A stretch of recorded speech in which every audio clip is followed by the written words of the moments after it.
About a year ago, the Lutheran Church Hong Kong Synod and LCMS International agreed to start a new congregation in Macau.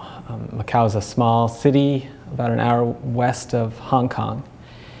And LCMS International has had Concordia English Center there for many years, and Hong Kong Synod has had a Lutheran congregation there as well. And it was just time, again, to start some additional work and to start another congregation. And so together, we found Vicar Dan Ho, who is actually from Taiwan. And he attended Concordia Seminary, Hong Kong, to be colloquized and be certified for ministry in church planning in Hong Kong and Macau.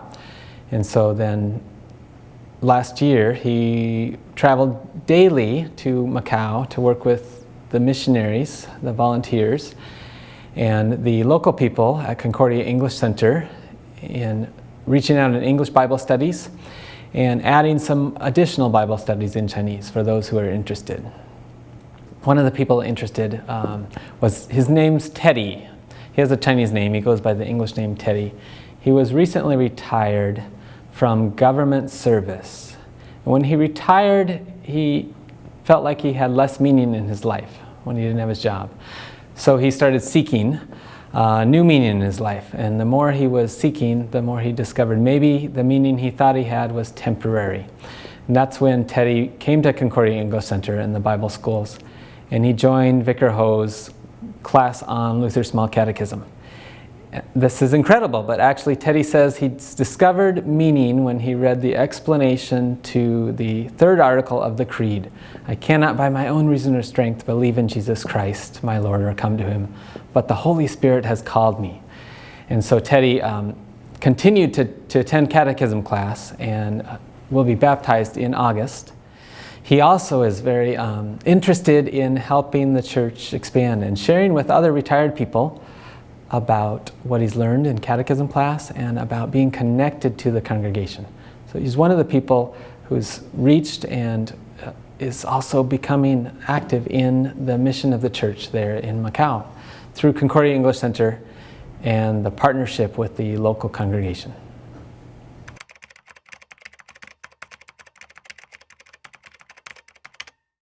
Concordia Welfare and Education Foundation started doing scholarships about 10 years ago in China, and in 2008 we started focusing on high school and university scholarships. And historically they've been primarily for young women because they have had various economic factors and family factors that have prohibited them more than young men from attending school. The education program in China is very strong, and they have really incredible results in terms of just the math and science knowledge. But the curriculum isn't really set up to support the students' personal development. And there are a lot of things that high school kids run into related to the extreme pressure for testing to get into university. About half of the students aren't, there's not a spot for them in university. And so how do they handle the pressure for testing? Because they're from families with socioeconomic hardship, how do you prepare them for the many options that they have now that they might be the first person in their family to get a high school education? They're living in a boarding school environment, so how do you connect them with their own peers in a way that's supportive and encouraging? And so the Lutheran history of good personal development and a strong history of holistic education is a great opportunity to reach these girls who are in the scholarship program and provide them ways of being able to cope with all of these things and life decisions. As we partner with schools and introduce this program as an idea of working with different schools, and especially the schools where we've been doing scholarships, the schools actually are interested as well in starting to enrich their own curriculum with these sorts of topics and really trying to reach the student in a more holistic manner. And now the program, because it's been so well received, where schools are like, well, why is this only for girls? And so we're starting to get young men also involved in it, and we're looking at the curriculum to see what adjustments can be made for both a female and male sort of program.